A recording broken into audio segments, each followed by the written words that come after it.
Weather patterns are becoming more extreme across the globe, and it feels like each year it's becoming more difficult to anticipate exactly what kind of winter we can expect at our favorite mountain destinations.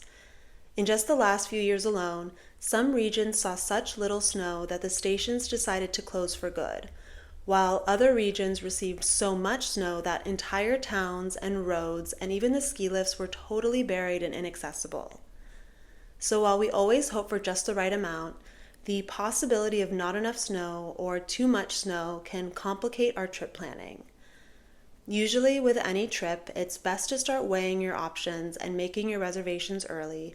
But with unpredictable weather and unreliable snow conditions, I know that choosing a ski destination months in advance can feel like a gamble. So in this video, I'll go over my tips and advice and basically the guidelines I follow when I plan my own trips to increase my chances of having good conditions when I ski. And I've realized that the most important thing is really managing your expectations and being prepared for anything, because really anything can happen.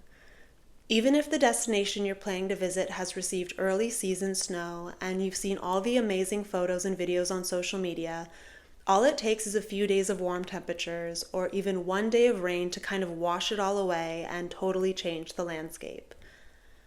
And before I get into all my tips, I should also note that I'm American and I've skied quite a bit in California and Nevada and Colorado. But my advice largely comes from my experience skiing extensively all over the Alps and around Europe, which is where I'm based.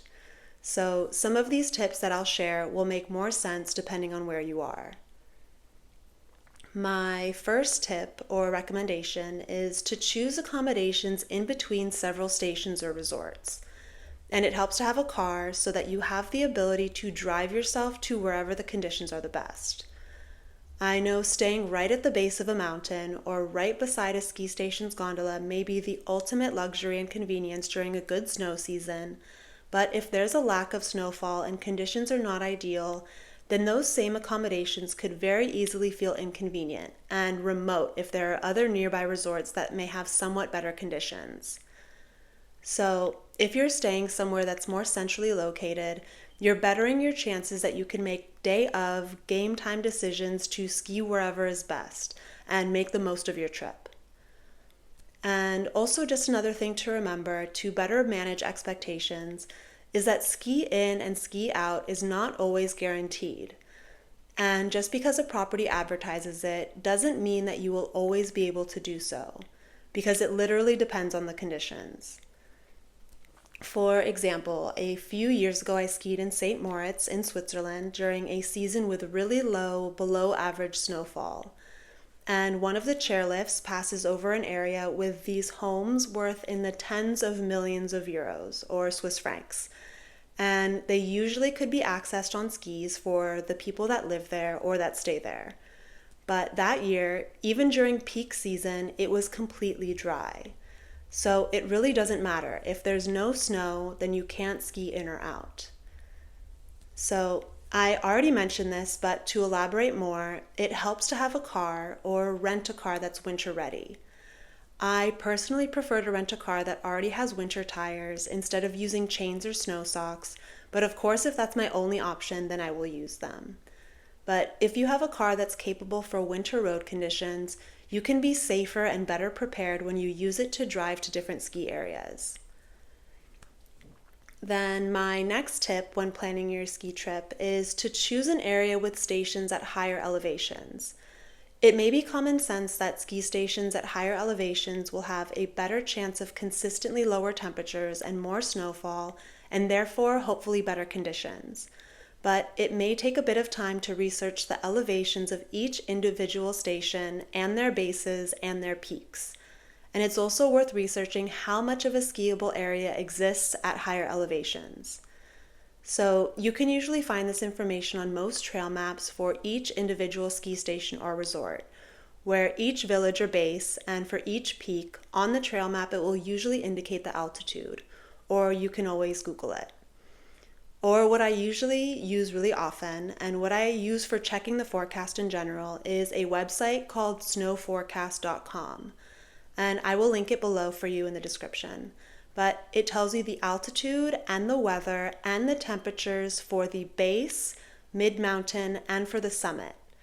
And it tells you the altitude of the freezing temperature for the morning and afternoon and at night.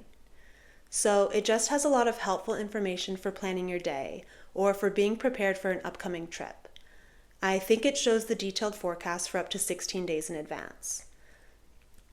And on this same topic of weather and conditions, I think another general tip when you're planning a ski trip these days is to have versatile gear so you can be prepared for anything. That means packing high-quality functional layers that can be added or removed as the temperatures cool down or warm up, and maybe a waterproof shell for potential rain.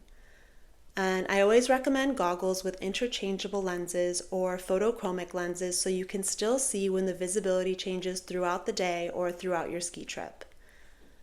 And I always think it's helpful, especially if you're skiing in Europe, to consider taking a course in avalanche awareness and preparedness. The first time I took a course, it was eye-opening just how much I didn't know about the risks that potentially exist anywhere on the mountain, and especially about weather patterns and how they come into play.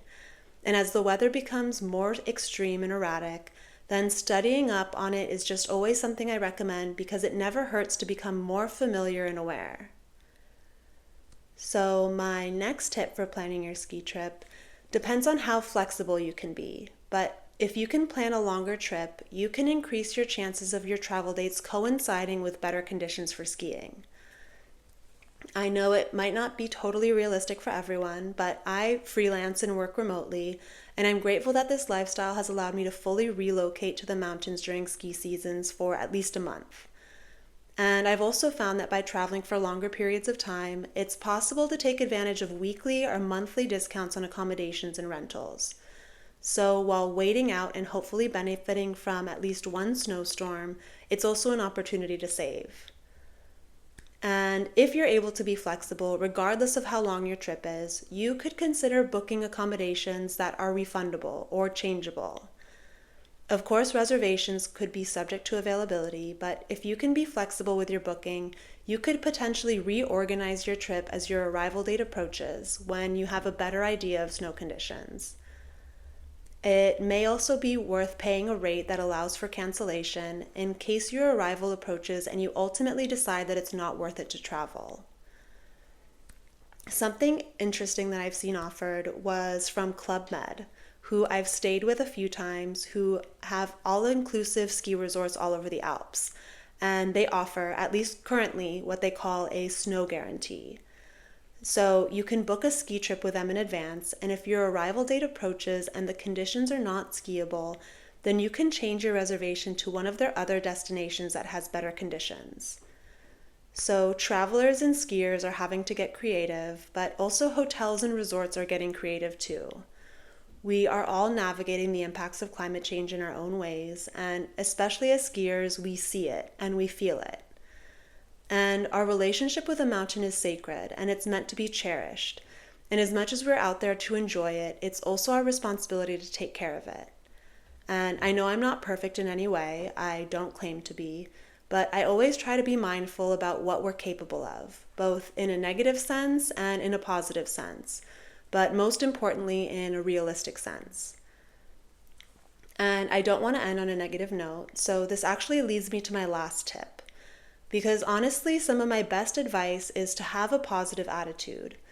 Sometimes I joke that bad conditions make better skiers. But the truth behind that, and what I've learned from my own personal experience, is that I was able to improve quickly at skiing because I made an effort to ski through everything, and to really pay attention to my responsiveness and testing my abilities in all types of conditions. Whether it's icy or crusty or really heavy or bumpy. I think if you can learn to appreciate these kinds of conditions, then the next time you ski on something that's perfectly smooth or fluffy or powdery, then it will feel exponentially more enjoyable. I think I'm honestly happy skiing on anything, as long as I'm going downhill. Unless it's raining. I think skiing in the rain is probably the least fun type of skiing, but it's the same perspective. Once you've experienced the misery of skiing in the rain, then every ski day after that, when it doesn't rain, feels like a gift from heaven.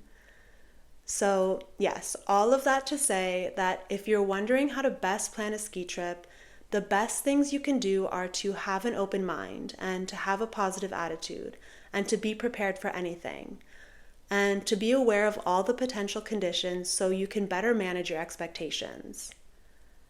I hope that this was helpful. Like I said, these are the tips that I personally follow and keep in consideration when I'm planning my own trips and when my friends ask me for advice. I've posted other videos about my experiences traveling and skiing, but my channel is really about learning new things as an adult and about prioritizing your hobbies and about following your passions to wherever they may lead you.